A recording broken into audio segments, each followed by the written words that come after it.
चाही त जोने होर तोर के सपना गे जान तू लेके आई है, गे जान तू लेके आई है अपना सजनवा संग कफनवा गे जान तू लेके आई है अपना सजनवा संग कफनवा हमर तू लेके आई है।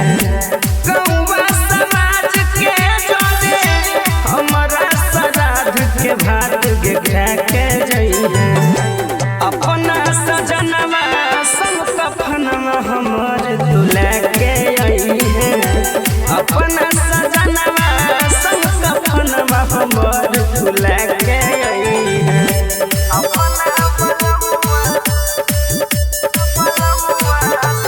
म्यूजिक बाय शशि भूषण स्नेही।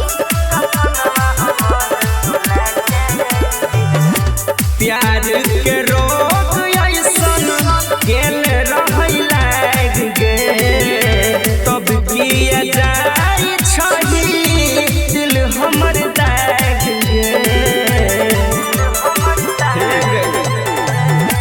प्यार के रोग ऐसन गेल रहै लाग गे तब किया जाई छही दिल हमर दाग गे। ससुर में बुझा के सबके करी है जतनवा जान करी है जतनवा गे जान बता के आई है गे जान बता के आई है अपना सजनवा संग कफनवा हमर तू लेके आई है अपना बलमुआ संग कफनवा हमर तू लेके आई है।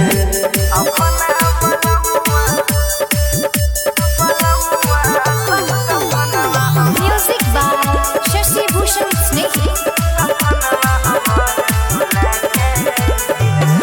रहतौ के जहिया तोहर चौठारी के दिन गे लीहे सफेद कपड़ा 2.5 मीटर कीन गे। रहतौ के जहिया तोहर चौठारी के दिन गे लीहे सफेद कपड़ा 2.5 मीटर कीन गे। भरत के देखैला जनाजा रविकांत संगवा जान प्रशांत के संगवा संगीत के बोला के आई है संगीत के बोला के आई है अपना सजनवा संग कफनवा गे जान तू लेके आई है अपना बलमुआ संग कफनवा गे जान तू लेके आई है। प्रेजेंटेड बाय मां कल्याणी फिल्म्स केवटगामा।